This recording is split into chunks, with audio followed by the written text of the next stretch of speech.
Om Shanti, welcome all of you. So let's begin a workshop on discipline with a moment of silence. We invoke the Supreme Being,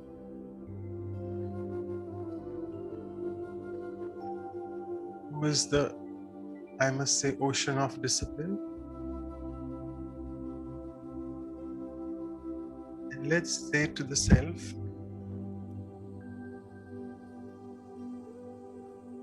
am I disciplined in my life?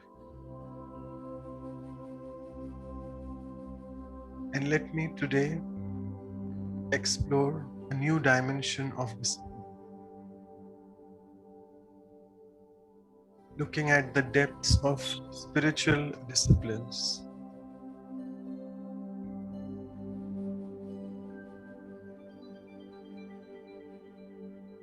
With this beautiful thought, let me try to make my life more and more spiritually inclined and spiritually disciplined as well.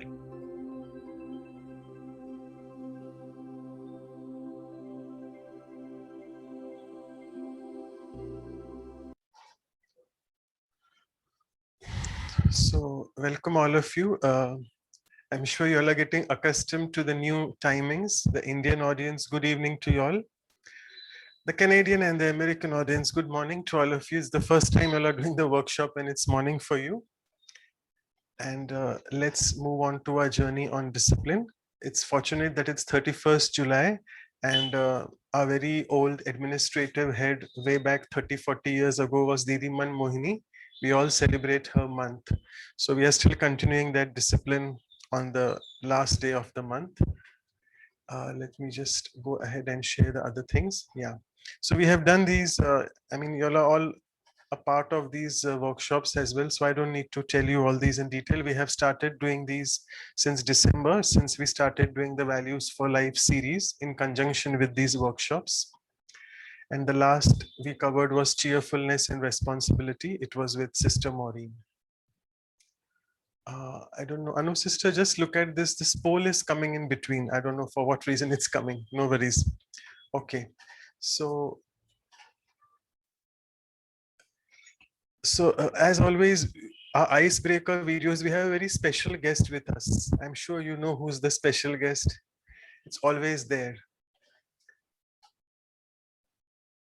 Okay, I'm sorry. I just missed that someone was asking about the polls, right? Okay. So I'll just stop sharing the results. Okay. So can we just stop the polling now so that we can just concentrate on... Somehow it's coming automatically, but yeah, okay. I have to. Fine, no worries, that's okay. Technology does it sometimes, don't worry.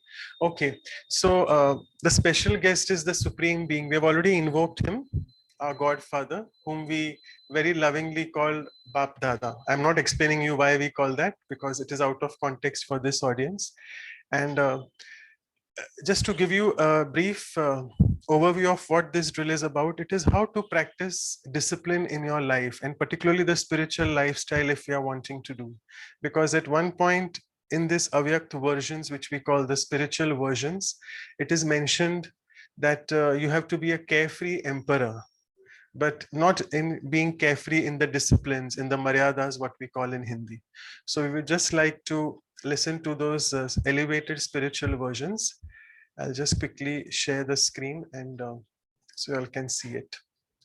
So this is something about the divine versions which we regularly hear at the Brahma Kumaris. So we feel very fortunate that we can introduce these spiritual versions to you all as well. So you all can get accustomed to that. It's just a 2-minute video and I'm just playing.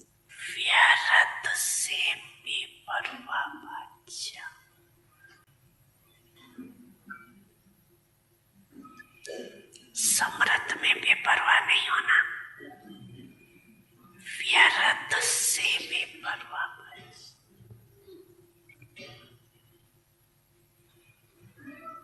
कहीं उल्टा भी उठा देती है, जहाँ मर्यादाओं की ना, वहाँ कहेंगे बाप अच्छा बन जाए कि मर्यादाओं में बेपरवाह नहीं।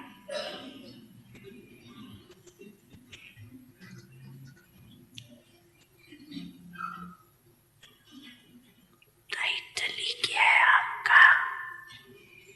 मर्यादा पुरुषोत्तम।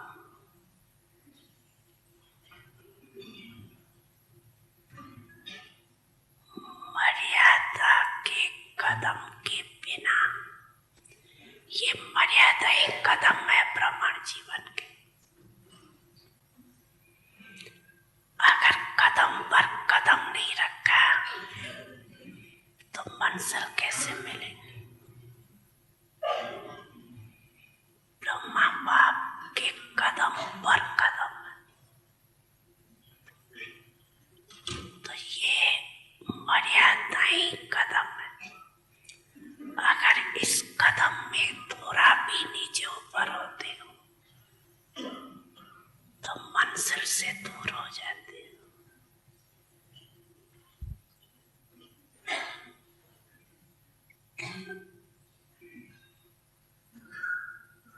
और फिर मेहनत करनी पड़ती। और बाप दादा को बच्चों की मेहनत अच्छी नहीं लगती, कहती है सहज योगी, और करती है मेहनत। तो अच्छा लगता है क्या?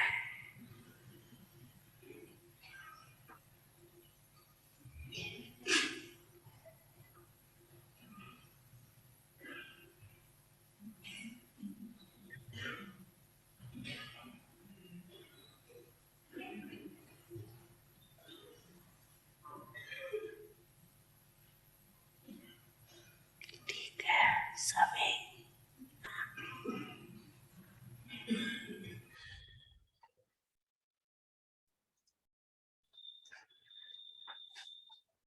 Yes, so welcome back.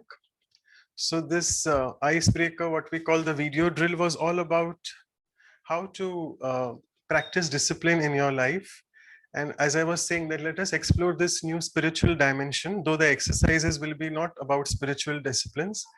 And as it was mentioned, as you could see in the exercise, I remember one point is that if you follow the disciplines properly, you can reach your destination without any effort. That's what the teaching was saying about. Okay, so with this, I now quickly move on to our team of facilitators today. We have with us Sister Anu. All of you know her very well. She's joining from Vancouver, Canada. And also Sister Shruti, who's facilitated quite a few times with us. She's joining us from Arizona, US. So welcome both of you. And over to Sister Shruti for the first activity. Thank you.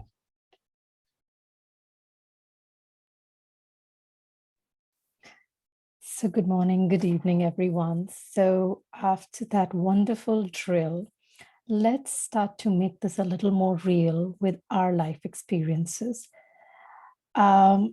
We often want to be disciplined in many spheres of our life, and yet there are moments where we struggle. So in this exercise, what we are going to do is a twofold step, or we'll do this exercise in two parts. The first portion is about reflecting a time when your disciplined behavior helped you achieve success. So you're particularly proud about this one time or this one event in your life where you were able to achieve something, and you know that you owe this to your own discipline.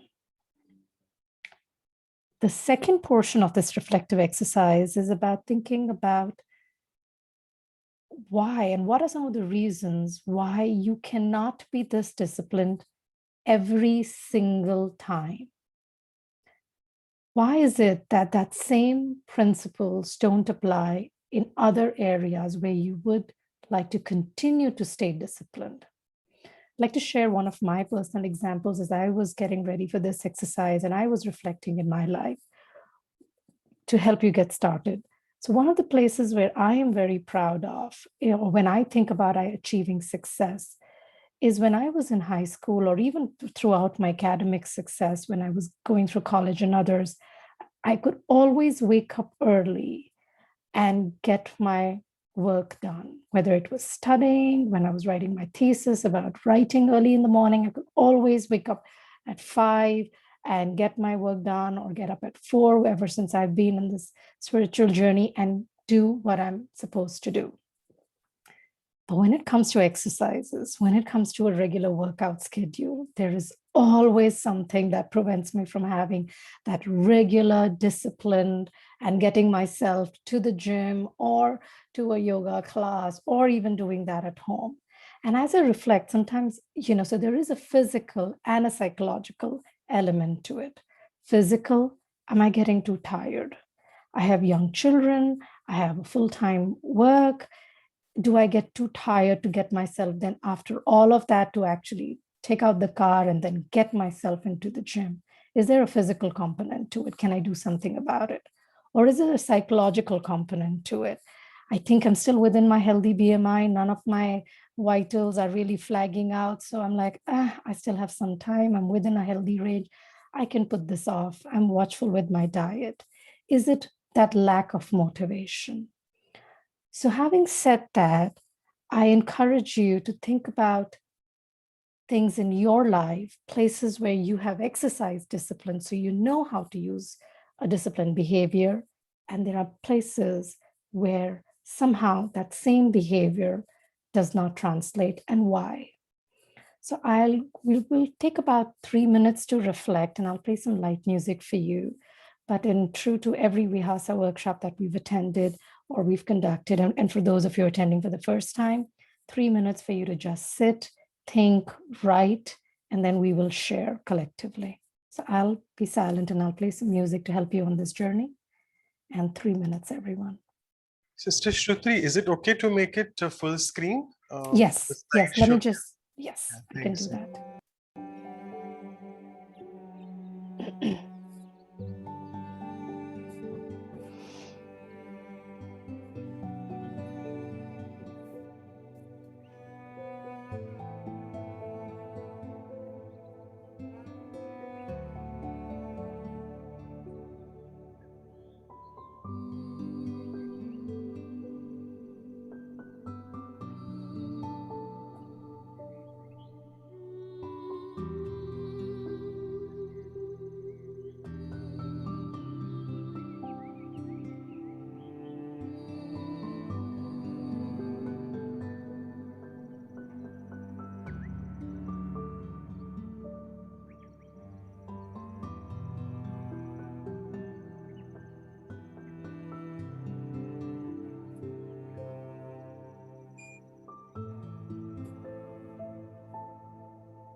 Okay, so are we ready? I can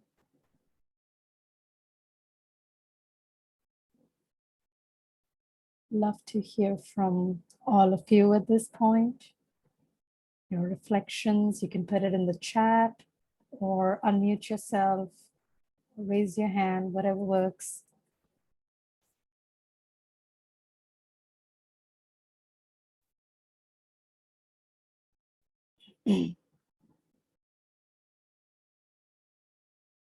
Wasn't a particularly difficult exercise.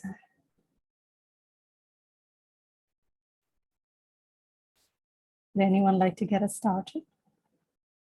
You could type in the chat as well.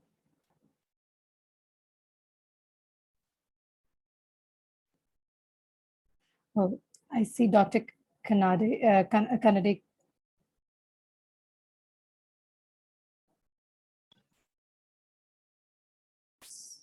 Are you able to unmute, Dr. Kannade? Yeah. Yeah. Okay, perfect. Yes. Yeah. Okay, Om Shanti. Shanti. Now there are the two, one is the physical body and second is the psychological. If you think on the on the physical body, there are many occasions we get tired by doing the small work and also a habit of postponing, many occasions. But Yes. you can overcome by doing the positive thought, positive thinking, meditations, and if you read the Murli also, morning Murli, which are taking the positive thoughts, we can change over the physical tiredness. Also by the exercise, also the physical tiredness can be overcome by the pranayama also. Absolutely. If you take in the mental and emotional. Dr. Kannade, just True. one thing though. Can you think of a particular time in your life where you felt, that this thing was not getting translated? Or can you think of a time or a place in your life? Yeah, Sure. I become the tired and carelessness. I see. Yeah. I tired by doing the work in the departments due to the less stop. Yeah. Got it. So that's where Yeah. you feel a little more discipline would help to kind of overcome some of those things. Even that is lead to the also motivation, mentally depression also by Right. doing the Got it. Wonderful. Yeah. I think Stalin, you would like to go in next. If you would. Yes. Om Shanti, sister. With respect to the discipline helping me to succeed, I would say that mostly it happened in my professional life, because from day one, somehow I was very much focused without diverting the attention, and I can say that mostly it was all successful basically because of the disciplined approach. And apart from the professional things, even when some specific assignment was given to me, it also may be something related with certain family matters or whatever it is.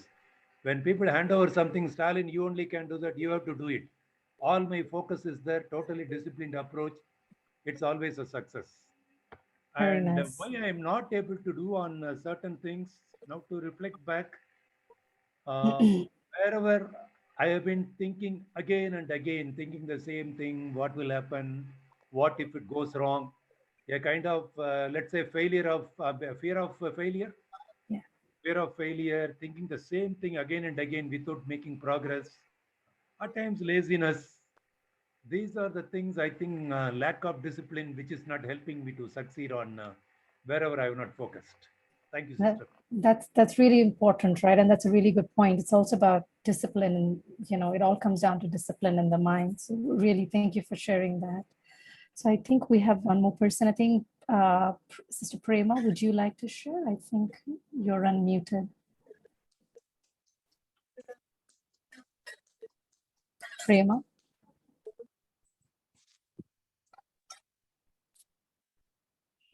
Okay, so we have a few sharings in the chat as well.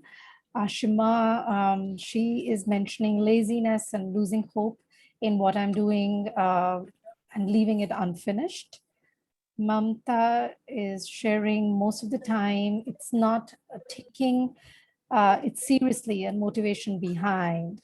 So it's lack of motivation. Mamta, Rashma, would you like to expand a little bit on your comment? Would you like to give us more context? Om Shanti. Yes. Om Shanti. Actually, it was like when I start something new, any new task, and then after a little bit, I'll find myself maybe low self-confidence or self-doubt, then I, leave it aside and I don't finish it, or that motivation level is dropped to carry it on, and after a few days, so it gets dropped and you finish that off totally. There's always a physical and an emotional component to that. Did you consider what's going on over there? Is it just It's lack mostly, I think it's, in my case, it's mostly emotional, and that to just keep on doing if you have initiated something new which was Right. not there.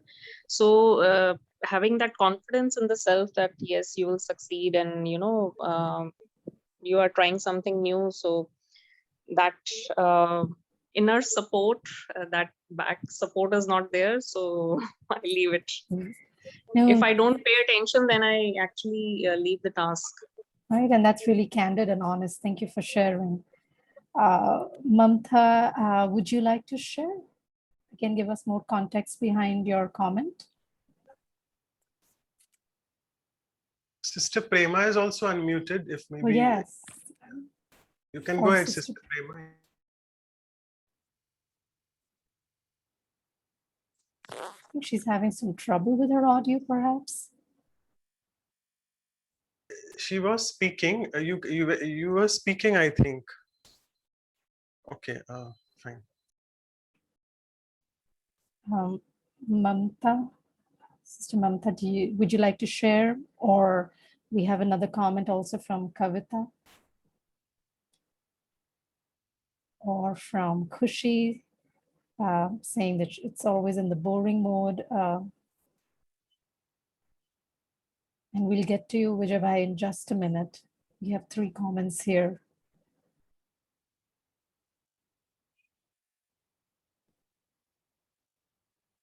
Okay, so just more on Mamta's comment. She's saying, just doing for my self-care routine is not taking as priority.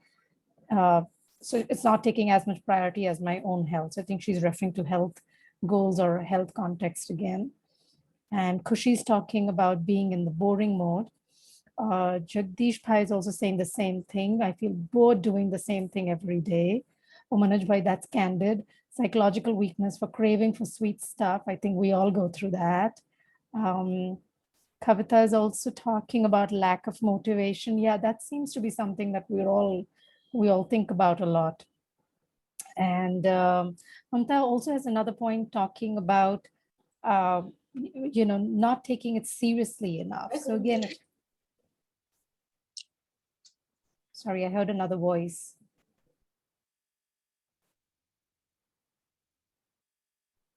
Okay, so Vijay Bhai, would you like to go? We can give you a minute. Om Shanti. Thank you, Didi. Discipline is the right thing to do right thing at the right time. Now, this is most important is that how our day starts. We all have been grown up, with a discipline of hard work, discipline of doing right thing, discipline of getting early in the morning, doing everything. But the success and the efforts were not according to what we worked, to how much efforts we made. But now, after knowing the knowledge, the spiritual knowledge, we know the discipline is to start the day and what you have to think. So if your thoughts, you are disciplined in your thoughts, and those positive thoughts of gratitude and giving Shubh Bhavana to all, I think your same disciplined life brings success without any efforts. Om Shanti. Thank you, Vijay Bhai. And I think that's a wonderful way for us to kind of now move into just concluding this exercise. So Anubahan, if you would like to kind of bring up your slide, we can summarize this and I can pass on the baton to you. So again, it's a wonderful start and certainly a lot of reflections in our group, both on the chat as well as what we shared. So there are certainly moments where all of us wish that the discipline could be a universal aspect of our life and everything that we put our minds to. But we are often inhibited by things like laziness, not meeting our goals, whether it be weight loss or self-care, or sometimes it's a psychological barrier. right from losing hope and motivation, self-doubt, low esteem, feeling a little depressed about something, or either related to the goal or unrelated to the goal, fear of failure. I think that came up a few times. The sweet stuff, craving for sweet stuff. So any kind of craving that really starts to manifest itself a little more than we would like it to. Again, lack of motivation, not making self-care a priority, and again, feeling bored. So how do you bring about that novelty or innovation, even with different goals that we have in life? So with that, I will pass it on to Sister Anu to take us into the next exercise and then help us strengthen this side of our personality. Thank you so much, Sister Shruti. So that was a great exercise. I'm sure we couldn't take sharings from all, but you have written down. We reflected and realized that discipline is the key for happiness, success in life. It really brings that good things to our life. And we have identified our weaknesses that stands in our way to achieve the discipline. In the next exercise, we will look at how we can enhance our self-discipline. So at this moment, just take few seconds of silence and again reflect back on your list of weaknesses that is keeping you away from achieving that discipline that can bring so much beauty, happiness, success, or whatever that you want in your life. And now make your mind, emotion ready. As we all know that just by taking one determined step, like if we create one determined thought to get rid of that weaknesses or bring whatever change that is needed in order to make you reach there at your goal of achieving the discipline, then you can do it. It is just a thought away. So tell to the self that I can achieve the desired discipline that I'm looking for. And I know whatever is that is stopping me from achieving that discipline, I can just remove it with one determined thought and a practice.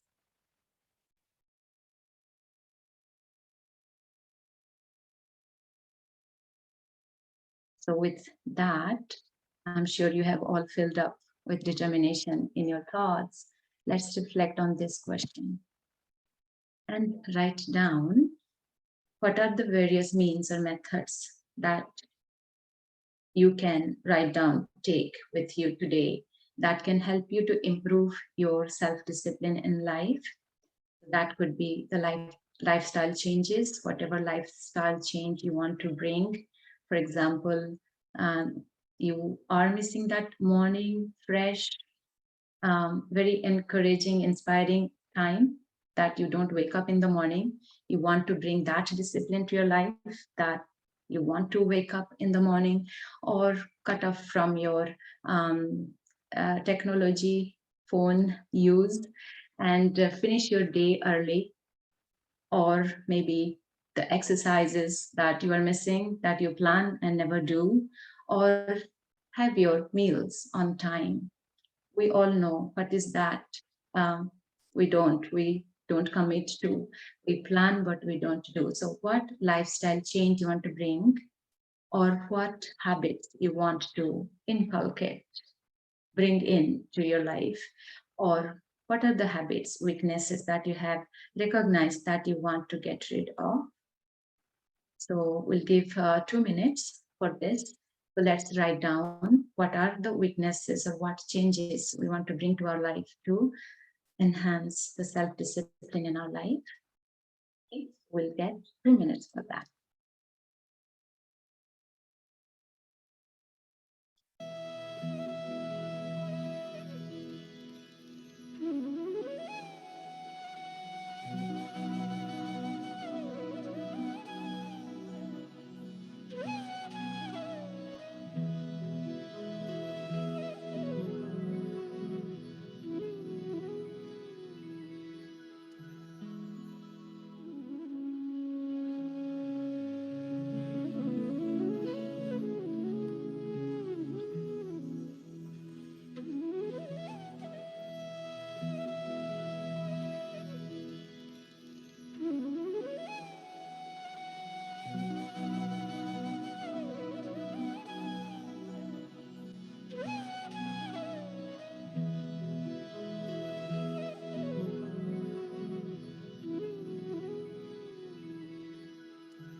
I hope you have taken this beautiful opportunity to write down what changes you want to bring.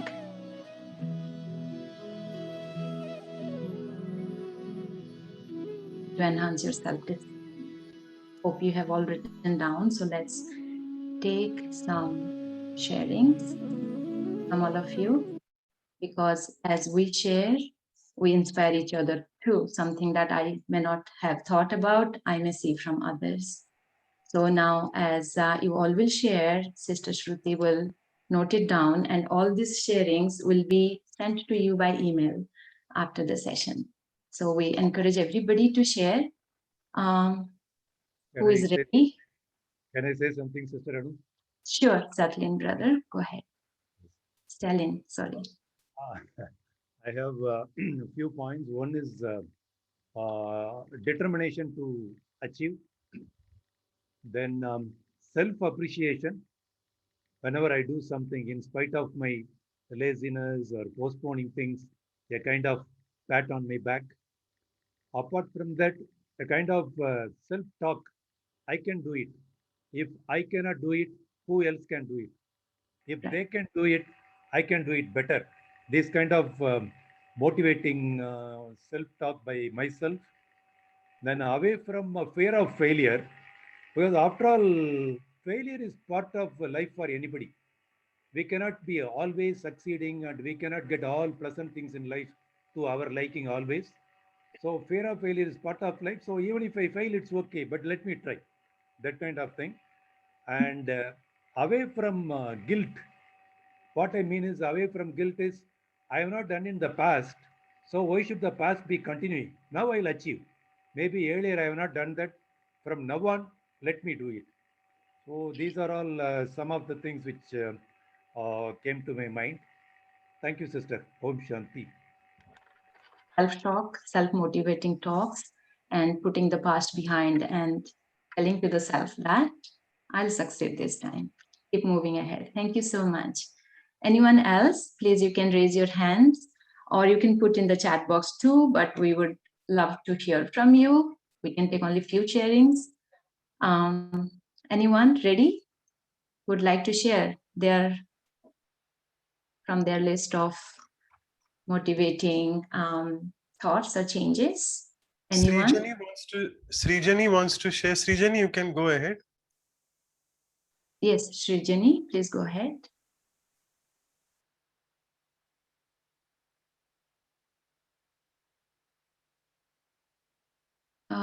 So Srijani, are you here? Can you unmute yourself and share? Anyone else? Vijay Bhai and Dr. Kanade, I'm sorry. Let us just give the other participants a chance to share because you all have already shared. Please don't mind. Okay. Yeah, we would like to hear from other people, others' point of view.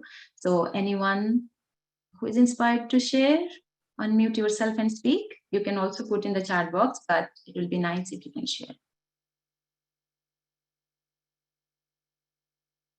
Anyone new who have joined, who have written down something?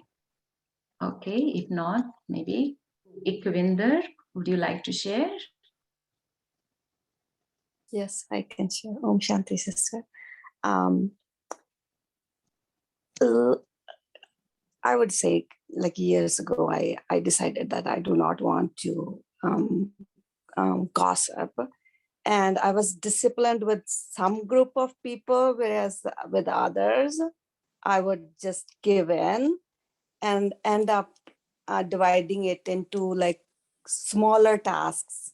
You know how first then I worked on myself that I will never initiate gossiping. And then I was able to say to some people that, sorry, I don't want to get into this, but as with others, I would just give in, or I was not strong enough to say that I do not want to, and then I start with changing the topic, right? Rather than responding to that. So, and now I realize that I'm in this field, I'm not disciplined enough, right? With some people, I am able to do it, whereas with others, I'm not. Right. That's a great realization. I'm sure you are taking it with you. No gossiping at all for you from now on, whichever way. That's great. Thank you so much, Ikvinder sister. Srijani, you ready to share Yes. now? Yes, ma'am. Om Shanti, am I audible? Yes. Yes, I have written 4 points. So the first one is maintain enthusiasm while work throughout the day, just like the way we begin our day with positivity. So to continue that throughout the day. Second is to finish tasks before time. And the third is to keep a check to devote each work as a godly service without any expectation and attachment. And the fourth one is to keep God as our witness and keep doing the best we can through our each karma. Beautiful. And thank you for being so precise, but that's so great. You are taking 4 points for yourself, and that's beautiful. Service without any expectation, whatever that you do. Thank you, Srijani. Thank you. We can take maybe 2 more sharings. Who is ready to share their Hi, Sister Anu. Om Shanti. Om Shanti, Sheena, sister? Yes, go ahead. So I joined a little bit later, but since we're talking about this discipline, for me, there's a few, but the one that I'd like to highlight is overthinking. I need to manage that for myself, and I tend to like, what if if something's hurting, like anything, like I overthink, and I need to manage and be like disciplined. Yeah. No overthinking. No overthinking for Of me. us. Definitely not for you, No. anyone. We have to let everything go to the past, and I think, like brother shared at the beginning, move on with full motivation. No overthinking. And stay in the moment, and in the present, and just let go with the flow, with Baba, leading and guiding you, and just stay in the moment and let things just be, and just stay in the Om Shanti state in every situation, and no overthinking. That's beautiful. Thank you. Om Anyone Shanti. else?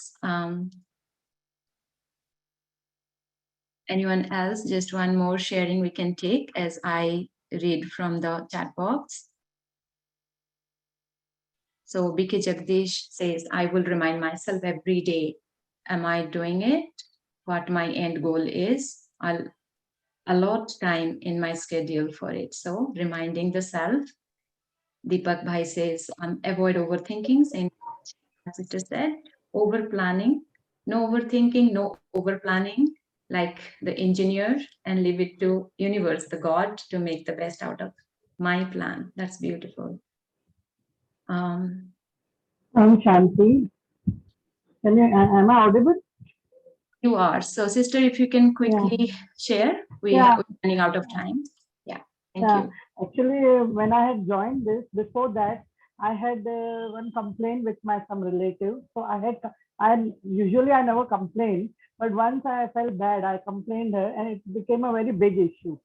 Okay. So yeah, but then for some time we were not talking and all, but that point was going on in my head always. Whenever we used to meet and all, I couldn't remove it. It was just a small thing, but it went on a big issue. However, we have cleared it, and now I'm very relaxed. Just because of this suffering what we are listening, I felt no, I should clear my thoughts, everything, and then I should become normal. And now I'm very normal with her, no issues, nothing. But I feel this because of this, I have cleared it. Otherwise, that ego must have been that, no, why should I clear it and all? So I really feel thank you very much for this joining. So again, no overthinking, no complaint.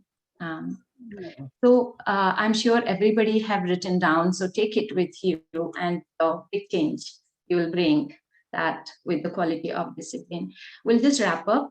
If Shruti sister can show the sharings that we got. So as you can see, it's really every point is something powerful that we can take. So determination, walk away from failures, that past is past, and God is the witness when we don't expect anything in return and whatever we do.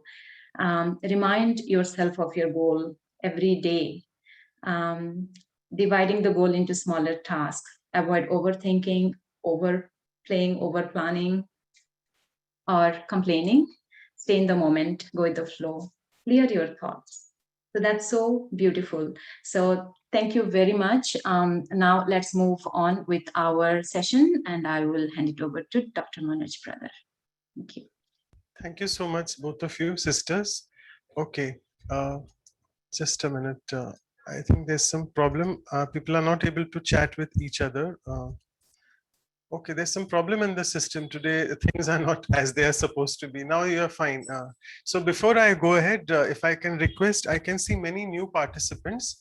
So if you all can just help out with your email addresses and even your phone WhatsApp numbers, if you're comfortable sharing that, so that we can send you the PDF copies of this, the review material as well, everything of the session, what we are doing. And let me tell you, this format which we are doing is always the first 45 minutes is interaction with you all. After that, then it becomes more of the speech, because in one way, I'll be taking 15 minutes revision of what was done in the Values for Life series talk last week. And then after that, we have our guest speaker with us, Sister Gopi, who will be joining us shortly from UK. So I would request you all to take maximum advantage of the sessions first 45 minutes, and you can share your thoughts on the questions which are sent out to you. So thank you. I'm sure Vidhi sister is noting them. The messages are coming now. Thank you. So let me just go on to sharing the screen, and as we normally do, as I mentioned, what Asha Didi in the last Values for Life series episode 18, she covered on discipline. I'll be just revising them with you. As I said, I normally don't like to go on and on through every slide, but here in discipline, I may probably be doing that because I want to be disciplined in carrying on the slides as they are. So Didi mentioned that discipline means order, and whenever there is no discipline means it's disorder. In medical language, when we say disorder, means it's a disease. So anything which is dis is not discipline, the word DIS.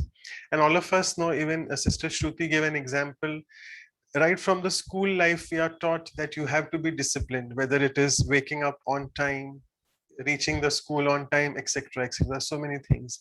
And discipline, we have to understand, is something very universal, because the entire universe follows a set pattern.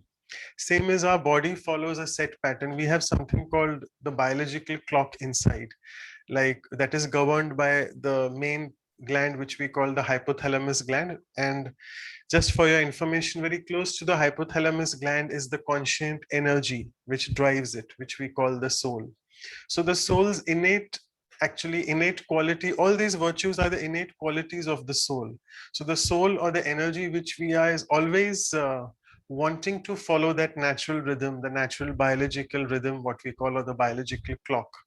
But for some reason, when it is not able to follow, then all of you have experienced, we enter that very guilt mode, and then we really start not liking ourselves. So let us not be so harsh with ourselves on our mind.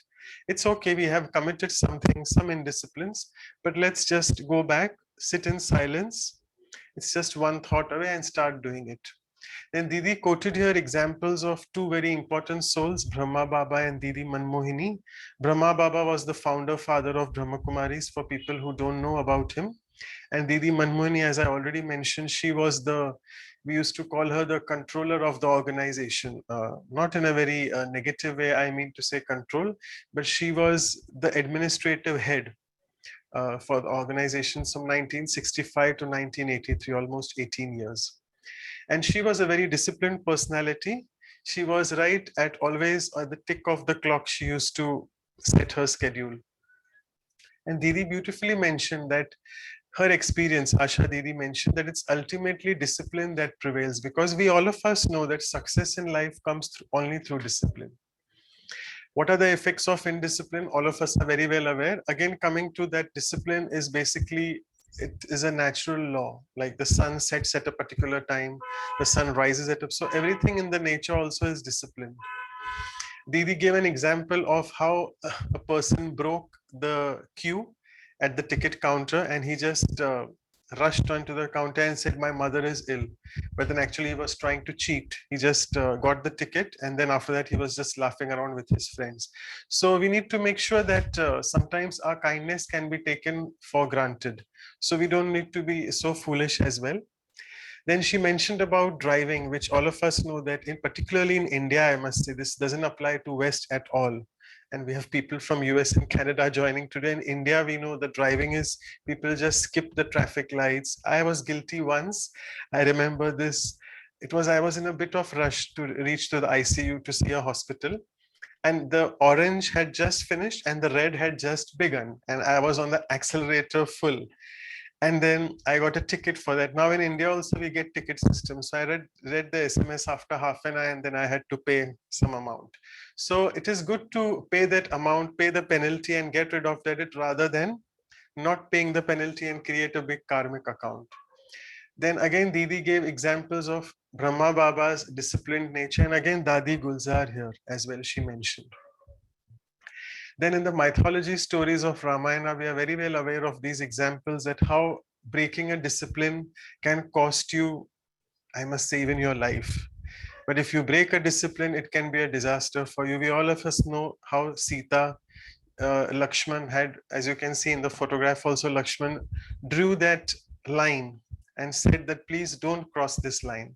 But for whatever reason, she crossed it. Again, we must say that she heard that voices and she was wanting the golden deer, for which she asked Rama to go and get it. So whatever stories, they are basically, all these stories are symbolic of something. And it reminds me here that Lakshman is a symbol of Lakshman. My mind has a particular goal which I have to achieve. So if I have to achieve that, I have to follow some disciplines. And if, like Sita represents actually the soul, the conscient energy which we are. So if I want to have in my mind, my goal is set, that Lakshman, I don't need to break disciplines. I need to be in that Lakshman Rekha, which is that line of conduct, or what we say, the code of conducts or disciplines. So here it is about the examples. And let me just give you a good news that here at Brahma Kumaris, we are taught about various teachings, which I have shared with you in the first 2-3 minutes. And all these teachings are trying to help us in establishing the new golden age, where it is seen that there is no requirement for all these hospitals, police and courts. So all these professions, medical professionals, doctors, paramedics, the police, the jurists, all these will be out of job because you don't need them. Because when you are situated in that soul consciousness state all the time, then being disciplined is just your nature, which we call in Hindi, if you have heard the drill, Maryada Purushottam, which means if you are a soul who is able to stay within the code of conduct, always staying within your boundaries, within your limits, making sure that you don't cross them, then you become an elevated soul, which means you become like Devi Devta, what we call a deity. Coming to forced discipline, Asha Didi covered this in detail, that we should not be forcing things onto anyone. I'll come to the question which we took for children. We particularly do this for children. We want our children to be disciplined. But it is good to sit with the child, or maybe the other person whom you want to be disciplined, explain, understand what is the weakness or what is the problem he or she is having, and then assess how they can do it. There is no point forcing discipline on anyone. And as I said, this question I remember asking because someone had asked last weekend. So, there's a famous saying that rules are to be broken, or rules are made to be broken.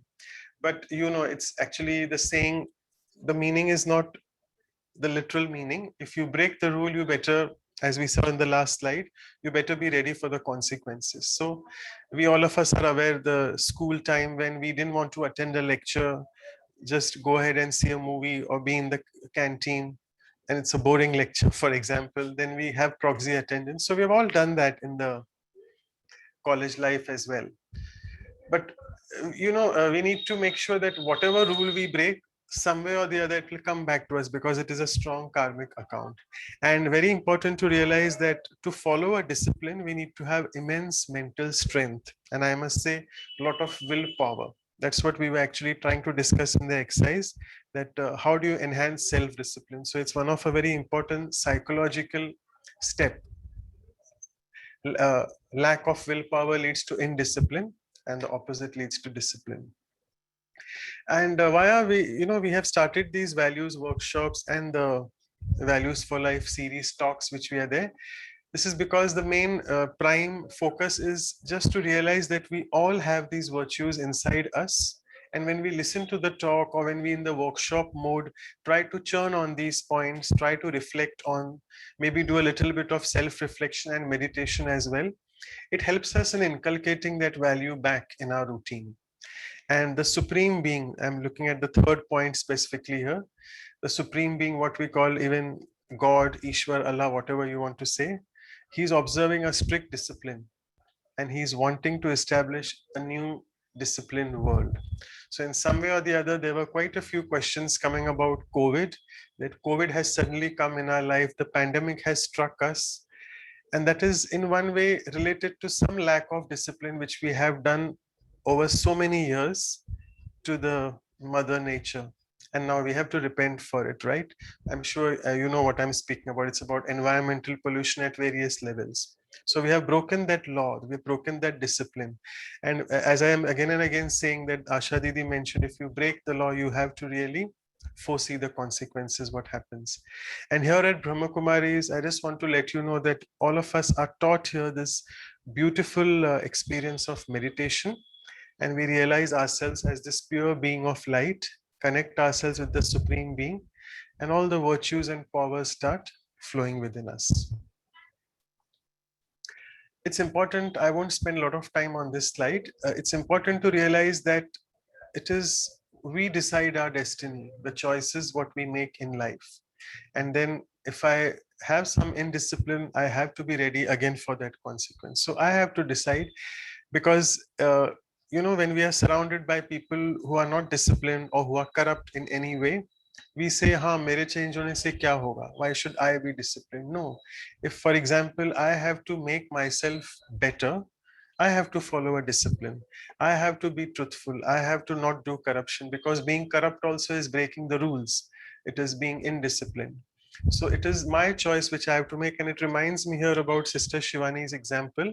Suddenly it struck me that people may do anything outside, and they may force me to do as well something, but I choose. For example, if I am paying some bribe, I am being corrupt, but then I can't say, oh, the entire nation is, and all the politicians are corrupt. No, I can't say that, because I can't look at them. I have chosen, because I feel giving a little bit of bribe will make my work more easy, but that's my choice. And my choice is, it's my own whatever I have done. So I have to face it in future. So then I can't say, no, the people outside, the nation outside has forced me to do. So we need to check that choices is what we make. And this is a beautiful paraphrase which Sister Prabha has prepared these slides. Thankful to her all the time. The best regulated home is always that in which discipline is most perfect, and yet where it is least felt. All of us agree? At home also, we have our homemakers, what we call, but they are called the home ministers.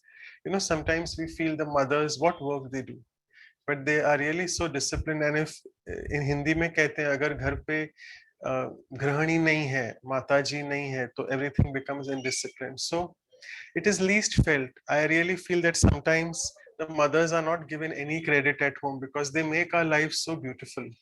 And thanks to Brahma Kumaris, when we come here, all the respect again goes back to the mothers. And because that's the reason you can see that at Brahma Kumaris, it's all the female lead. This female gender is always in the front, and the entire organization is run by sisters. So that's beautiful.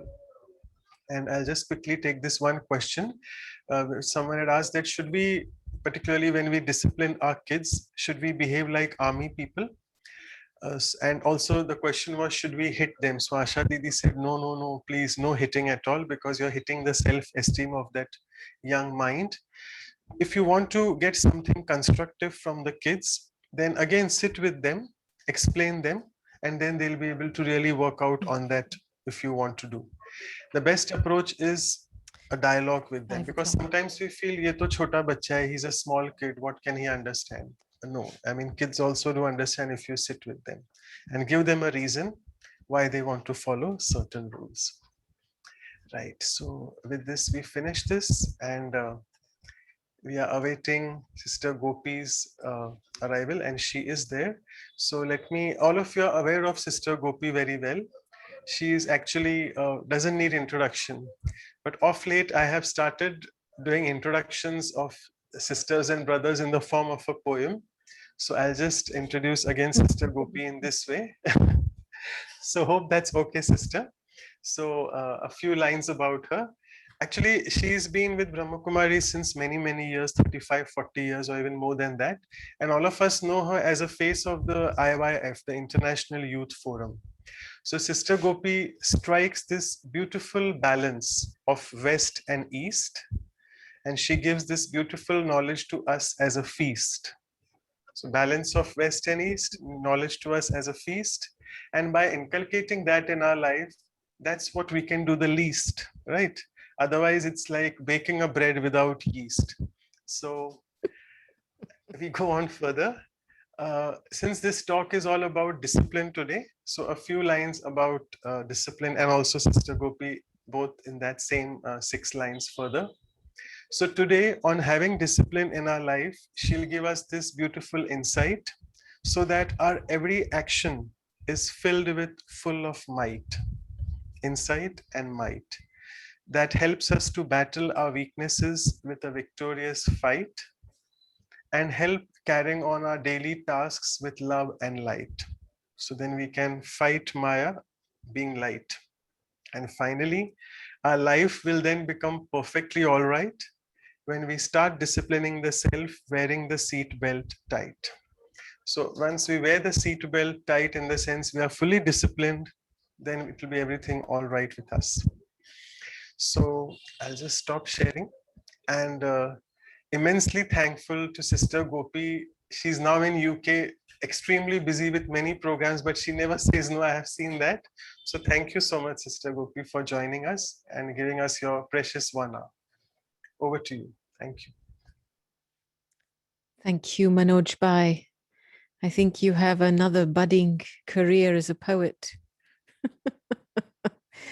Very, very sweet introduction.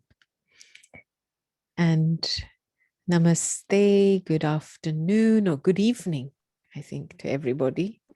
Because if it's 4 o'clock here, it's quite late there, I think. 8:30, yeah. It's 8:30, right, okay. So the subject of discipline, you know, it's a bit like the G word. It carries a lot of baggage. When you think of discipline, and I was just making a mental note of all the different connotations. In Hindi, it's a very beautiful word, Anushasana. And this word actually means in Hindi, in its roots in Sanskrit, is the development of your faculties by instruction or exercise. So it's a training of your faculties. That's what, you know, it actually means. And yet the connotation in English is very, very varied, because within the ecclesiastical domain, the religious domain, the word discipline has carried punishment, order and control, penal actions, something that you're forced to do, maybe against your will, following essential duties and roles, and maybe they're not self-chosen. And I think over the ages, like the G word, the God word, discipline has been used as an external locus of control to bring control and order. And so, you know, you discipline children. This one needs to be disciplined. He's done something wrong. Its connection has always been in relation to something negative most of the time. And so, you know, when people begin a spiritual journey, And then, you know, of course, on any journey, if you want to perfect and master anything, you adopt it as a discipline first. And when it comes to that point, then people start to shake, because all kinds of memories and beliefs linked to discipline as a suppressive energy gets triggered. So then you get all kinds of expressions where souls go, well, you know, I can't do this. I need to do this my way. It's okay. Or, you know, I can take it at my pace, because they feel to be disciplined is something that's imposed from outside. And yet when you take up the heart of the energy of being disciplined, it's like Tai Chi. It's like doing Tai Chi. It's wonderful.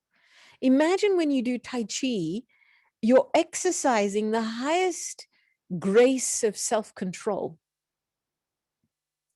And that's what being disciplined is. It's when I'm developing all my faculties to the highest order. And that's when discipline becomes an art form. It's not a compulsion. It's not something I have to do, but it's actually a graceful dance I have to practice every day until I perfect it. Be it a dance of a movement, a movement of order in my mind, the way I speak, what I do, how I interact.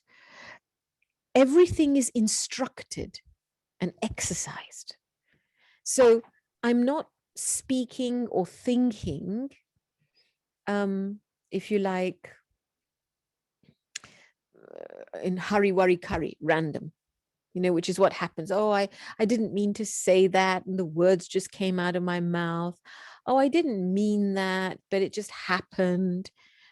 Somebody who has really taken it on as an art form will never lose self-control.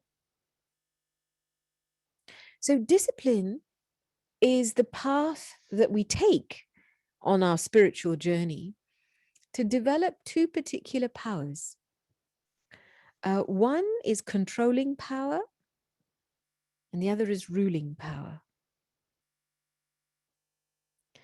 In fact, when we have knowledge and we receive knowledge and understanding, we know a lot. And many times people are fooled into, I suppose, kind of mistaken into this idea that if I know everything, then I'll be able to change. Change will happen. And actually, the process of change happens with realization of knowledge. Once the realization and the light bulb goes on, the second step from there is the step of checking accountability. Well, before that step is the act of actually creating a discipline from knowledge. From all the information I know, what are the arts that I'm going to adopt in my thinking, in my speaking, in my doing? From what I realize, what am I going to practice? This is where we take on board the Hindi word niyam. You know, we have knowledge, but from this vast plethora of knowledge, what have I realized? And from what I've realized, what are my life niyams, my principles? And these are the things that are very dear to the core of who I am. So these life principles that I have chosen and created, they're my own personal formulas. You know, and our sweet daddy had many of them. You know, why she lived to 104 is because she has what I would say niyam ka bal. And she was an extremely disciplined character. It was her discipline that made her into a giant spiritual effort maker that helped her develop a mental capacity, a spiritual capacity, an emotional capacity, and a physical capacity that was nearly unlimited. I mean, it was quite phenomenal.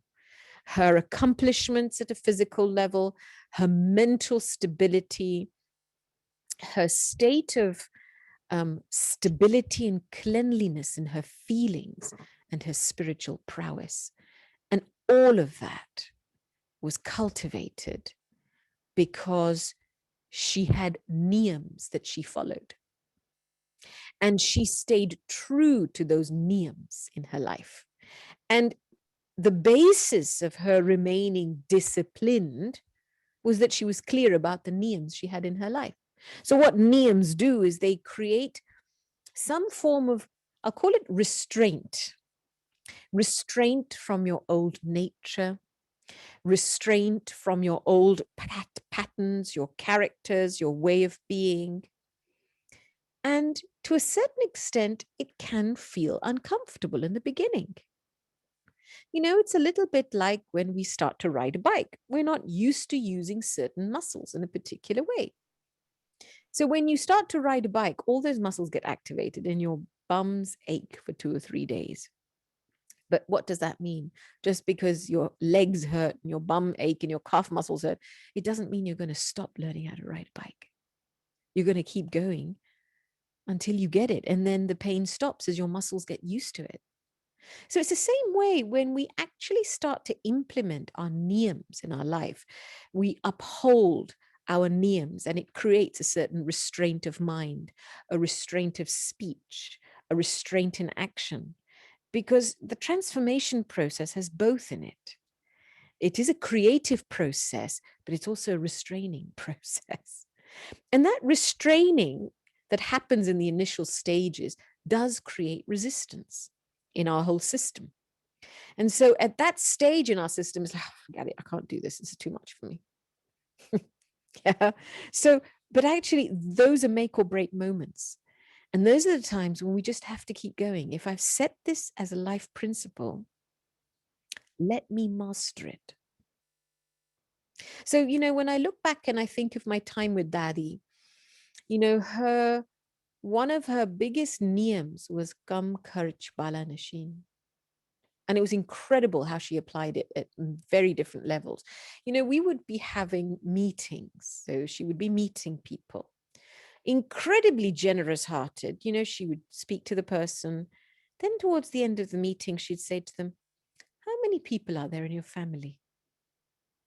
You know, she had the generosity of inquiring about their family, where they stayed, what they did. And then she would ask us to go and get a gift and then exactly the amount of pieces of toli that person had family members for. So she was extremely generous, but also economical at the same time. You know, if somebody only had 5 family members, she didn't give them a box of 20 pieces of toli. It was like she understood the value of the resources that Baba had, and she knew how to apply them generously and economically at the same time, as per the need. So I find that niyam, for example, Kam Kharch Bala Nashin, enabled her to remain economical in what she did. When I think of, you know, how she always say Sachai Safai Sadgi, that was another one of her niyams. You know, she adhered to it like anything. Honesty was her best friend. And so that niyam meant, you know, and she was saying to us, it meant that in the UK, she never had a personal car of her own. She says, no, there's plenty of people around. They'll be happy to give me company, take me places. Why should I get something personal for myself? I want to stay simple. I'm not here to create a household.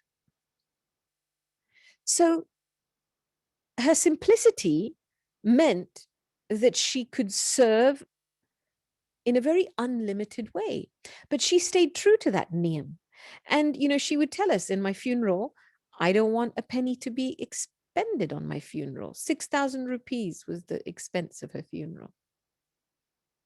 Some sandalwood garlands had to be bought. So you know, when somebody has married their principles, their niyam, you know, the karmic return of that is when you need it the most. Brahma, drama, and Prakriti help you to fulfill those niyams. And so I saw at the end with Dadi, for example, you know, drama and Prakriti helped her to fulfill her niyam of Sachai Safai Sadgi, Kam Kharch Bala Nashin, right till her deathbed, even when she'd passed away. I mean, if that's not a successful life, what is? Your principles live beyond you, and it's your principles that create a memorial in the hearts of the people that you're with. Your principles don't just create a memorial in hearts, but they create karmic footprints that shape destiny. And that's your contribution to the world. So I think when we look at the subject of Anushasana and discipline, we can't separate it from the subject of principles and niyam. And it's very important that we do investigate our niyams. Because, you know, it's such a beautiful process. When you have certain niyams, you won't let your mind or intellect go in a direction. I remember, for example, we would have to, you know, on the field of service, things happen. They always happen. That's how it is. And in the early days, we would, of course, come to report to Dadi and explain, and we would explain the situation from our perspective. And we would share our thoughts, and she'd be listening very carefully to how we're thinking. Then she'd say to us halfway, don't think like that. Don't see it like that. Yeah. So one of the niyams I saw operating in service with Dadi was she would be looking to see how she can cooperate with a soul. With what quality she can cooperate with a soul, no matter where they were at, no matter what their swabhav was, because that's the bottom line. If somebody's playing up, somebody's sanskars are coming, they need sahyog of some kind. And this was Baba's blessing for Dadi, actually. You know, she had the ability to give sahyog, be sahyogi with her virtues. And so her whole lens, because that was her niyam, so to speak, that's what she would do on the field of service, she would always look at a situation through that lens, irrespective of whether people did what she said or not, irrespective of whether people listened to her or not. Her job, her niyam, was to give the cooperation of her virtues. And so what she did as the basis of that is she refused to go down certain thinking tracks, because it's so easy to let yourself feel betrayed in a relationship. Somebody hasn't done what you expected them to do. You then think about it and you feel betrayed, but you created that feeling of betrayal because of your thought patterns. They played their part perfectly well. What did I do with what they did? So what's my niyam? So I can accuse them of not being trustworthy, but in that moment, did I uphold the niyam of trust? What is the niyam of trust? No matter what you are, there's something in there. There's some gun, some speciality, some power, something worthy to be appreciated and recognized. So every situation in our life, especially where we've buckled under pressure, or perhaps we've given in to weak thoughts about certain people, certain situations, we've entertained reactions, all of that is an indication that I haven't established a niyam with which I can restrain my mental faculty or my intellectual faculty or my speech faculty. So we are tested in life on our niyams. And those principles help us to train our faculties. And I think one of the other beautiful partners of discipline, because discipline is the process of training and instructing your faculties to move in a particular direction, right? To move in a particular order, to move with a particular energy. So the other partner of discipline is consistency.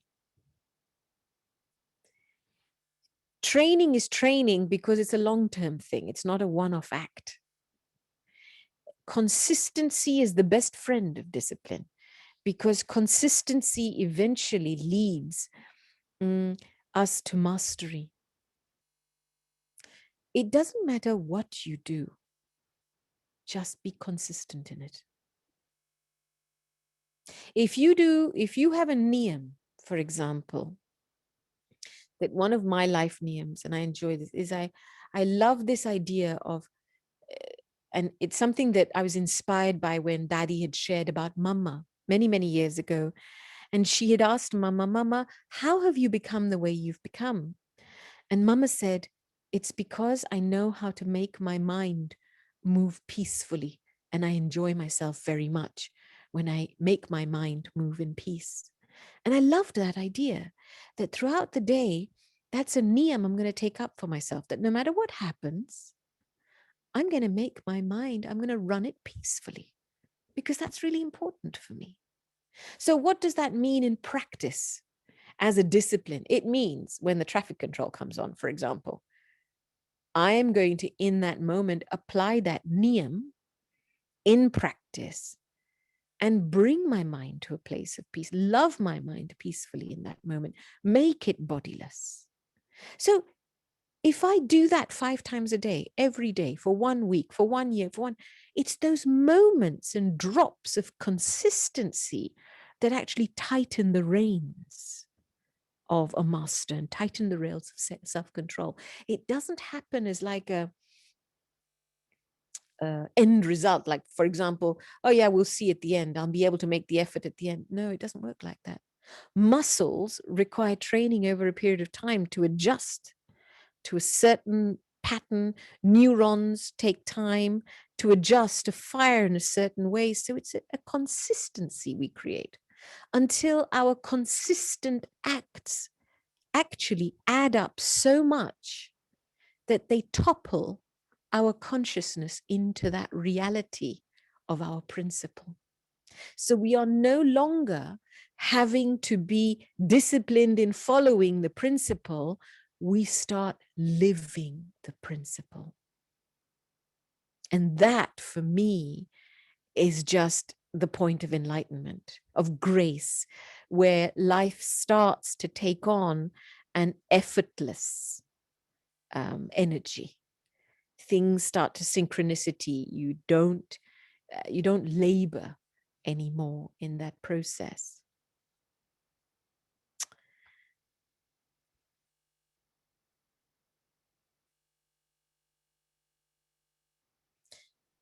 Love, and I would say self-love,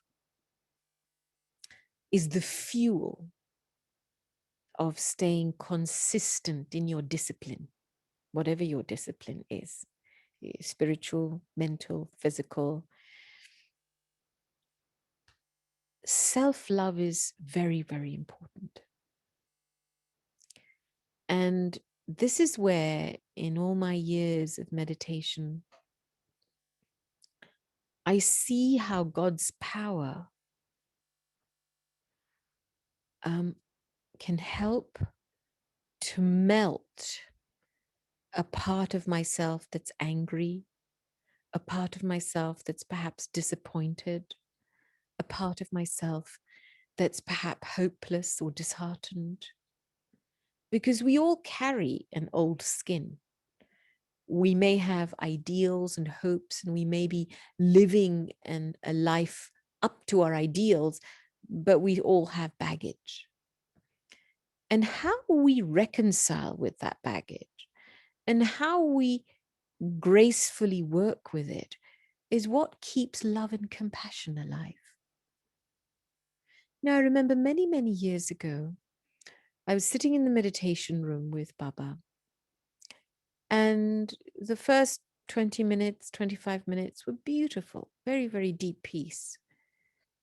And then suddenly I felt a wave of discomfort come through me. And it's almost like, you know, when you start receiving power from God, it's like the herbalist medicine begins to erupt all the illnesses. So a wave of discomfort passed. And, you know, instead of kind of feeling uncomfortable about the discomfort, I just sat there and I started taking Baba's Drishti. And I think that is something we don't use enough in our Brahmin life. You know, Baba's Drishti carries a lot. It carries a look, a tone, a message. Eyes speak 1,000 words. And as I held Baba's gaze, I started to see this part of me that was uncomfortable and discomfort. I started to see it as a separate person. It just started to happen automatically. It was like an angry person going, "You're not giving me enough attention." And as I was looking into Baba's eyes and holding Baba's gaze, it was almost like I could just keep this thing and have a conversation with it whilst I was still looking at Baba. And it was wonderful because I wasn't consumed by the discomfort or the anger, but I was having this wonderful conversation with it. Why are you angry? I'm angry because of this. Why is this happening? And slowly, slowly, slowly, the conversation got to a point where that part of myself just surrendered to the love that was coming from Baba's eyes. And suddenly it vanished. There was just no discomfort anymore. And it was like Baba's Drishti and Baba's presence acted like blotting paper. It just, but it surfaced it. Baba's ever pure. God is such a pure energy that it is going to reveal not only the purest part of me, but the most impure part of me too. And my grace is to accept both parts of my cycle, the very best and the very worst. If God has accepted the totality of my cycle, my Rajo Tamo Sato, then who am I not to accept it? But the process of self-acceptance and self-love and working with Baba, and it simplifies things so much. That's what I love about it. Irrespective of the cause, irrespective of the reason or the story, it doesn't matter anymore. You don't have to feel hijacked by your past. You don't have to feel condemned by your past. Because right now is what matters. How you actually reconcile with it now, that feeling is what matters the most. And this is where Baba's help is just magical. I don't think I could have transformed to the extent I have without Baba. Without Baba's presence, of course, knowledge is one thing, but just Baba's Drishti and Baba's presence. So I feel that this quality of love, it's so important to nurture and sustain this. Because love, I've noticed, brings another friend on board that is a companion of discipline. And that is accuracy. Yeah. I'm not talking about perfectionism. That's obsessiveness. That's a very different energy. But accuracy, this is what I noticed in Daddy. She was accurate in everything. You know, you would think, why does she have to bother about these small things? Sometimes I think she'd come into a room and, you know, you must have experienced that. I can see Dr. Mehta, you will have noticed when she comes in a room, she adjusts the chair, she'll adjust where you're sitting, she'll make you sit closer to her. You know, some of you will have experienced that in being in meetings with her. Or she'll say, you know, you sit here a little bit, now you change this, you change that. Sometimes you can think, why is she going to these lengths so much? But her love, it was her love that was making sure that she could create the best possible accurate setting where she could be at her best and it would allow Baba to do his best also at that point. She was basically preparing the environment for God to do his work. That's what accuracy is. So when you're being accurate, you're not being accurate for yourself. That's perfectionism. When you're trying to control the outcome of something, when love is the root of accuracy, it comes and it sits in the wisdom that I want to help bring order to something to allow God's energy to flow through without hindrance. It's so beautiful. And then it's like an art. It's such a beautiful thing to do wherever you do accuracy in your environment. Because when there is accuracy and cleanliness in your environment, it allows space for Baba to be present, for Baba to do his work. And then it leaves you in a very carefree state.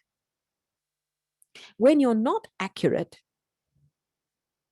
it means the root of it means you've operated from a place of wastage. You know, waste is probably one of the primary diluters of love. And if love has become diluted, our accuracy levels drop, our consistency levels drop, and staying true to our discipline gets compromised. Because you know what happens? We just get tired. We are on a path of complete and utter metamorphosis. I'm not even going to use the word transformation. It's complete metamorphosis, which means right to the very core of who we are, nothing old will remain. Nothing. Now, on that journey of metamorphosis, there are incredible energies at play in resistance, in harmony. There's a shedding of something old. There's a consistent adopting of something new. It will release energy. It will take energy. So you will sometimes feel tired if you're not taking enough love from Baba, and if you're not exercising your own self-love. i.e., you might be in denial about certain feelings you're having inside yourself. You know, both daddies, and I think this was the key to their discipline, their accuracy, their consistency, because Dadiji would always say Madhuban is a hall of mirrors. Daddy Janki would call Global House Sheesh Mahal, you know, the palace of mirrors. Somehow, for these daddies, there was no other. They were so seeped in their experience with Baba. Baba was a constant companion, and the realization of knowledge was so clear here that every feeling, every thought was their creation. They could own it. They could complete the cycle. No matter what happened in the drama outside, there was never another. So if something happened, they had a reaction, I would watch Daddy. She would go into silence. She never blamed. She never criticized. She never complained. She never created another, be it another story about the story that's happening. Never. Because at some very deep level, when the soul self-realizes, every experience I am having right now is mine. It's my creation. Why am I doing this to myself? I have to answer this question. And this is what the daddies took full ownership of. So they never created ghosts in their minds. They never had stories to sustain. They were so simple. And it was so easy to put a full stop. And right now, I think what interferes in staying true to our discipline whichever field it may be in, is that we tend to let the past interfere. We're still sustaining an old story. You're sustaining an old story, and you're sustaining an old story because it's harboring a hurt that you're not prepared to let go of. And until that's met, that's reconciled, I did that to myself, and you're liberated from it. Being disciplined will be like being stretched by a rubber band, but then that part of you that's hurt snaps you back to itself again.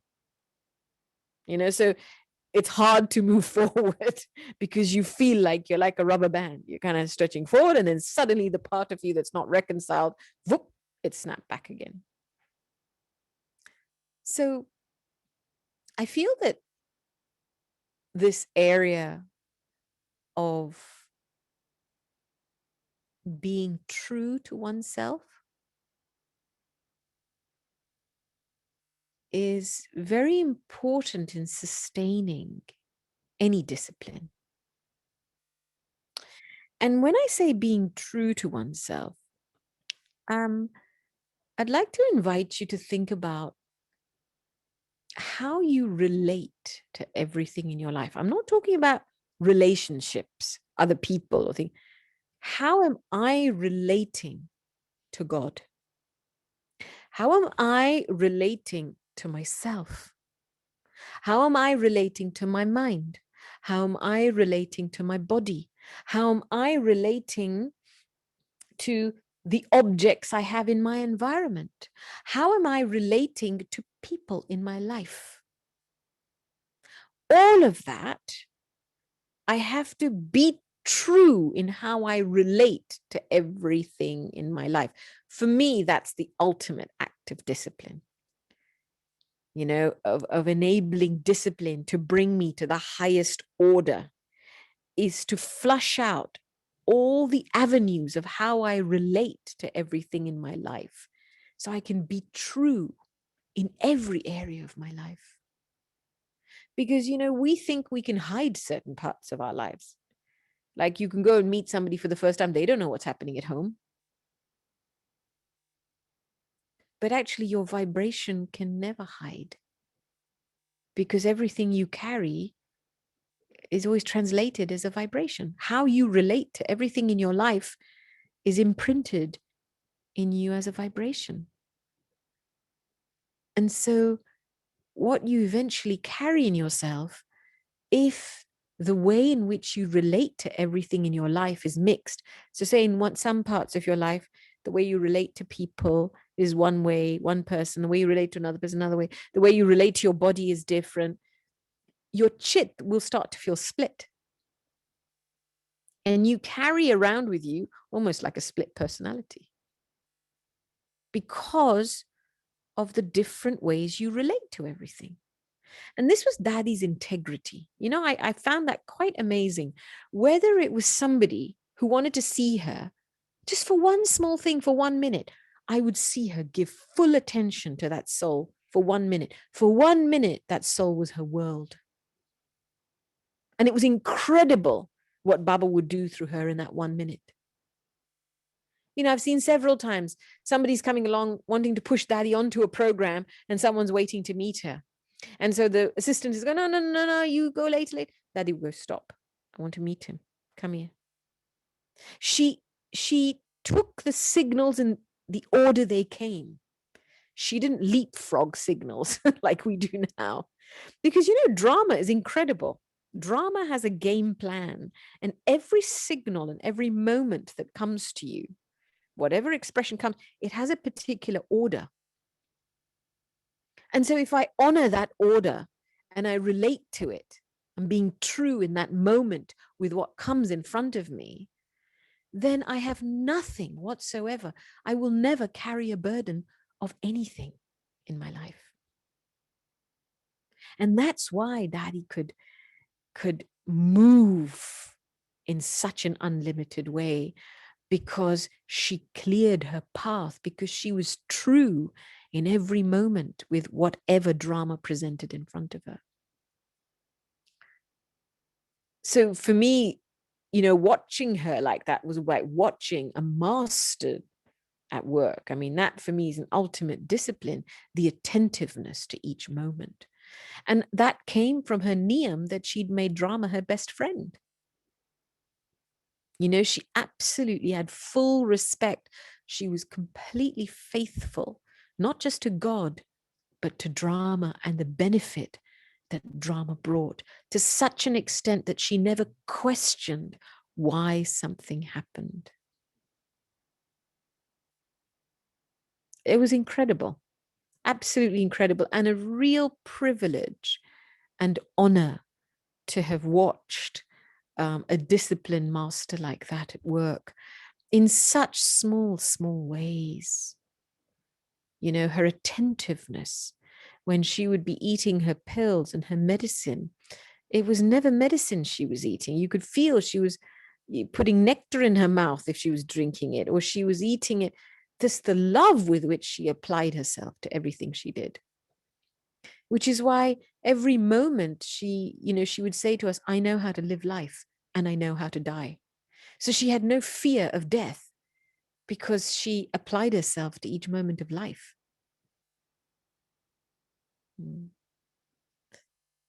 So those were my thoughts on the subject of discipline. Thank you so much. Excellent. Always for taking us in the depth, accuracy, consistency, and self-love. I've never thought of self-love being disciplined. That's perfect. Okay, so we have Dr. Ashok Mehta with us. Dr. Ashok Mehta, I just wanted to request you to propose the vote of thanks because you're one of the most senior here, and to Sister Gopi. Thank you. Thank you, Gopi Ben, for Shanti Ashok Bhai. the Gopi Ben. You have revealed many beautiful things about Dadi today. But I think the whole Yagya is so disciplined. Right from Baba down, if you see Jagdish Bhai, Dadi Prakash Mani, Dadi Gulzar, and Dadi Janki was, of course, the most visible, and most of us had experienced her love. But I liked your words also today, some of that words that you used, firing of the neurons. You talk like a physician, you know. Then you talk metamorphosis. That's again, you're more like a scientist. I think discipline is a way of life. All of us have lived that way. Maybe to some extent it differs, but Dadi's was something was full with love, discipline with love. I remember, I can take a minute or two to reveal to you. It was always an experience for me to meet Dadi. I met her first before I came into Gyan, you know. I had just been deputed by Dadi Prakash Mani to travel across the world to tell everything about the global hospital, and obviously for reasons that raising the funds, etc. So the first time I met Dadi, that time the Murli used to be in the school, and she would tell me someone to pick me up and take me at the right time. Then on, every time Dadi would tell that every time I flew to America, I must stay over for a day or two in London, meet her, and then only I can go. And I must tell you that every time I went to London, someone she sent was a person with whom I would get related over a period of time. Not only that, but she saw to it that every time she went to Oxford, she would take me once with her, either way, one way or the other, to go. And once it happened that I had planned to leave, and then she said, can you stay over for a day longer? And I said, Dadi, whatever you say, we will do. I thought that maybe she has something in her mind for me. And I stayed over, and you know what she did? She sent me to two people who were very ill. We were in Oxford and she sent me to London back to see one of the BK students' father. He was not in the Gyan, but still. And he had advanced cancer. So I spent some time with him, an hour or so. I was so happy that Dadi takes so much of care of the family. And the next, in the evening, I was sent to reading. There was a person who used to look after the Oxford campus, whether you want to call him a whatever watchman but he was an ardent student of Dadi. And his mother had a surgery and she had just come out of the hospital. And she sent me there. And that lady was all, I think she will never ever forget that Dadi takes care of the people around, though they were not in Yan, but because they were related to somebody. And this is what Dadi's love was. Dadi exhibited a love of the nth order for people whom, who were students of the Brahma Kumaris. But one thing is certain, that the entire organization of Baba, the Brahma Kumaris, is a classical example of self-discipline, discipline of the highest order. And all of us, we have benefited in our life. And those of the people who are new to this organization, attending this program, I think they would benefit tremendously by following the path which we walked. Thank you very much once again, Gopi-Ben, for giving us so much of an insight into Dadi's work and your association with her. Om Shanti. Om Shanti. Thank you, Ashok Bhai. So thank you so much, Dr. Mehta. And we are very fortunate. Actually, this is the first time we are doing it in the Indian evenings, late evenings actually. So we are fortunate that we have Sister Claudia as well from Vancouver joining us. So Claudia, sister, can say a quick hello and you can unmute yourself. Yeah, good morning, Gopi. Hi, Claudia. Om Shanti. Nice to be here with all of you, and especially with you, all your sharing about Dadi. So it's nice to hear that, and then also to have some hint how we should do it. So yes, discipline, without discipline, we cannot get anything in life. So it was very nice to like Dr. Ashok Mehta talk about. Yes, we have to live a life of discipline for our own self first. Because if we live our own self, then we can do outside as well. So thank you for being with us and talk with so nice subject. Thank you. You know, as Ashok Bhai was speaking, this is the last day of Didi Manmohini's month, Didi's month.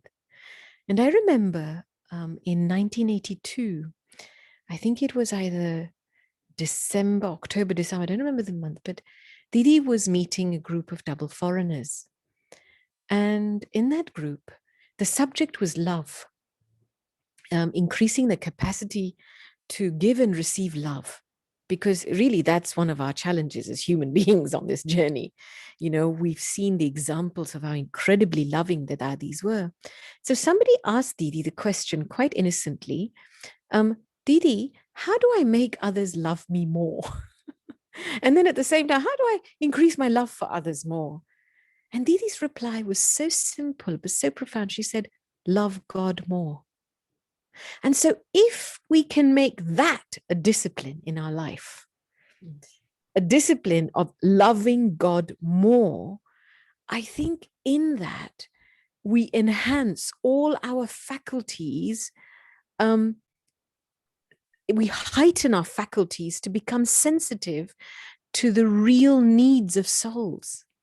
And that's how, you know, that whole, as our faculties heighten, we can tune in to people's needs and automatically we can become facilitators of the resources to help meet their needs. So in Dadi's case, for example, you know, Ashok Bhai was present at the right time and because of her heightened awareness as a result of her love for Baba, she was able to facilitate a process of care where people could feel that love. And so I like to think, and it's very good you shared those stories, Ashok Bhai, because it really helps me to now think about love as a discipline, loving God as a discipline as well. So thank you very much. Perfect. I'm enjoying this very informal talk, but time is going. I'll just do a few announcements and then we'll go in the meditation full 10 minutes with you, Sister Gopi. I'll just quickly share the screen. I'm not able to take your questions, but there were not many questions actually. So continuing, as even Sister Gopi pointed out, this is 31st July, the last month. We want to deepen this experience of discipline. So as all of you can see, once a month, the first Sunday usually, and it's just coming tomorrow. So we are doing this silence retreat on discipline. We are just actually, a retreat of silence is supposed to be for more than 2, 3 or 4 hours, but we'll do it for 2 hours. We play Bab Dada's drills and music and try to really soothe in the atmosphere and go in the depth of that particular value. Continuing with the series further, we have the episode 19 on tolerance by our very respected Dr. Nirmala Didi. For people who are new, she is basically the Joint Chief Administrator and based at Gyan Sarovar Academy, which we have in Mount Abu. And she's also, interestingly, the Director of Australasia Centers. She has served a lot in the Australia and that part of the world. And she's really, her name is Nirmala, and she's really very Nirmal, very, very innocent and very childlike and very soft. I'm sure when you listen to her, you'll experience all that. And again, we have with us Sister Gopi. We are very, very fortunate. She's again giving us time. So she'll be covering in the workshop. She'll be with us again on tolerance. So we look forward to another talk about with you, Sister. And a few announcements about Vihasa. This is values workshop, what we are doing. This is not Vihasa, but in front of you, this is the Vihasa, which has those typical 8 modules which we have. So the Mumbai team, Sister Kosha and all others will be there for the self-care Sundays next Sunday. And a quick look at this calendar of events, which since last 2 months we have been taking it out so that you all know what we are doing when. Just a quick look of it. And since this is August month, it's like Raksha Bandhan all over, and even Dadi Prakash Mani's Remembrance Day. So we are planning this small special Yog Bhatti of Raksha Bandhan. It will be with Sister Sudesh and Sister Aruna. So without taking much of your time, I'll just now stop sharing and over to Sister Gopi for the meditation on discipline. Okay. So wherever you're sitting, you sit up straight, the spine upright.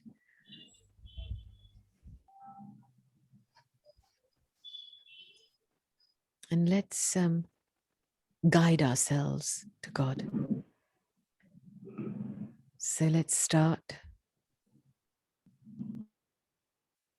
with training our body and minds to relax and become peaceful.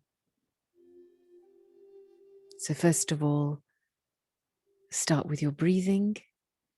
Breathe in, take a couple of deep breaths in, and as you release on the out breath, allow any tension in your body to be released.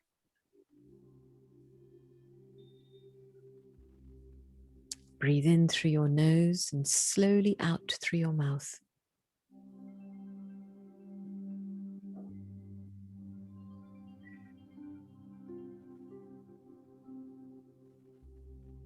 And as you do so, feel every cell in your body relax into this present moment now.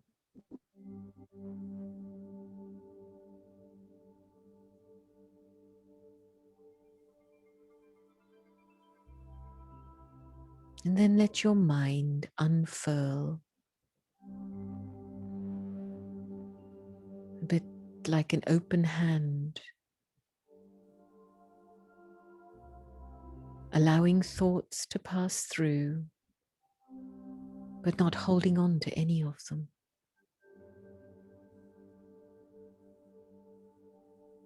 Bring your mind into a relaxed and open state.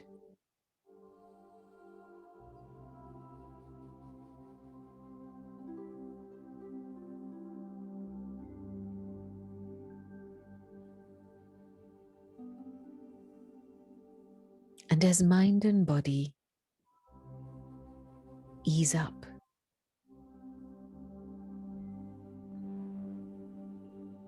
you start to become aware of the incredible Shakti, the living energy that lies below the surface of the consciousness.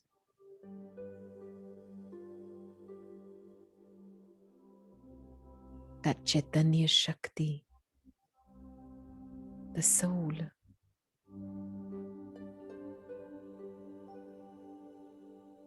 A living, pulsating being of light and might.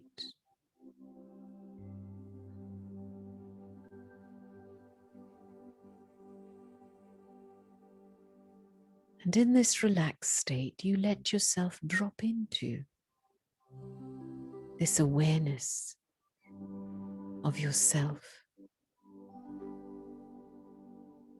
as a Chaitanya Shakti, a living spirit.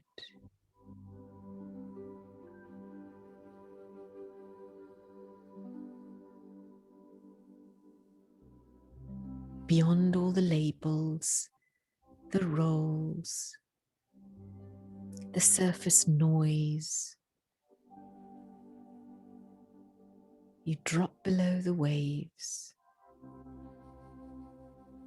into the deepest and purest part of you.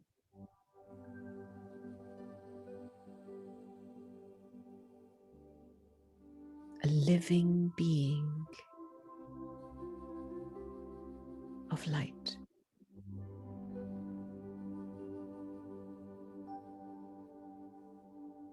Of might.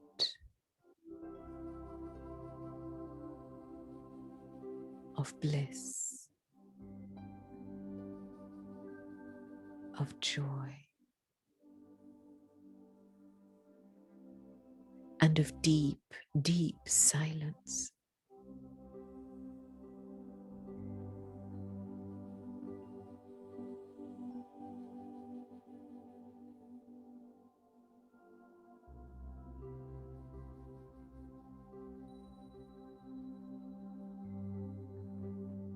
Just let yourself fall into yourself.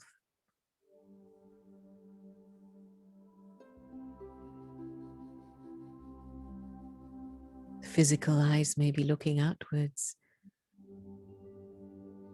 but inside, you rest in the feeling of yourself as the soul.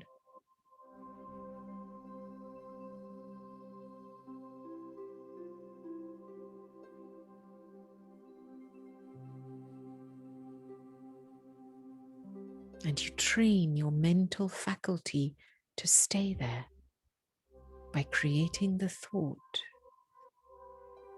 I am a being of peace.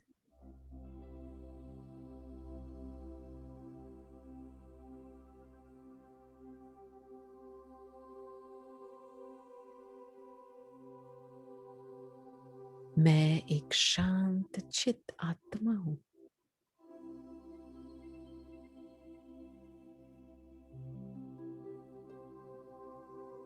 I am a being of peace.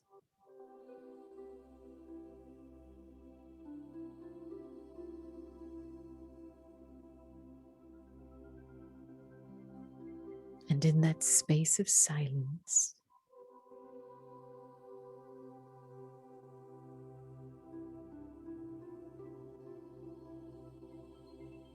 you become aware of the presence of another vast energy.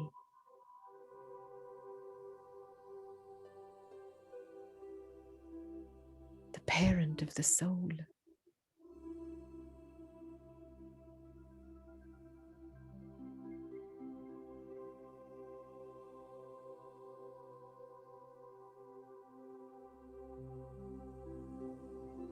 The soul's peace is recharged when it swims in the ocean of peace, the Supreme.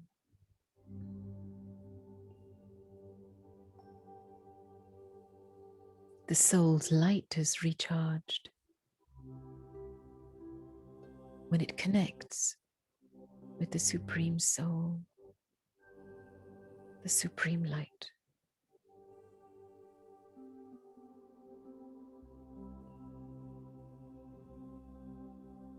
And I allow my attention to extend to the presence of the Supreme.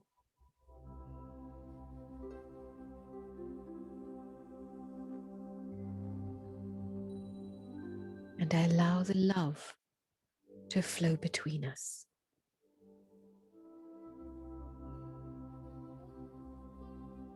Right now, in this moment now, whatever I am, however I am deeply loved by God.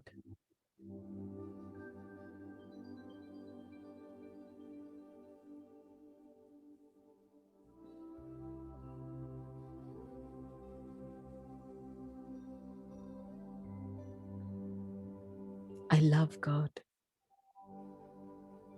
and God loves me.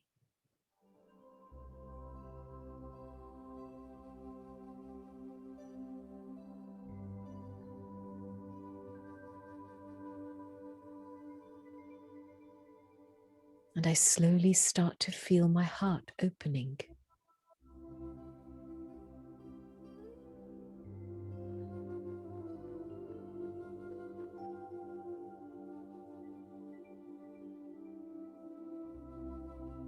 And that love extends out into the world.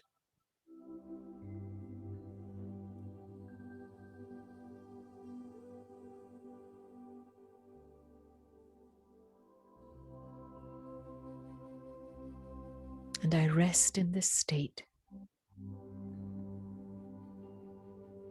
of being a lighthouse of pure love.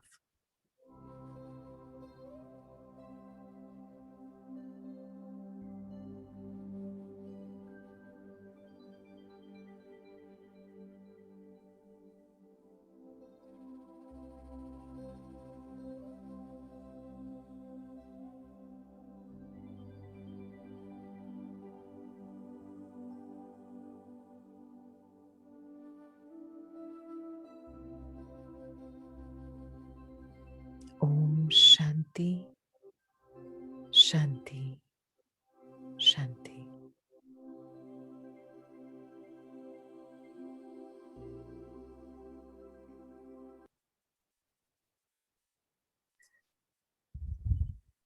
So thank you so much for the beautiful experience in meditation. And Sister Anu, you have any quick announcements or? All is good. We have announced everything. Thank you so much, Gopi sister. Maybe we should take a picture for this moment. Everybody, please open up your video. With Sister Gopi, we can take a snapshot. Okay. Just, I'll give 2-3 seconds more. Please open up your videos.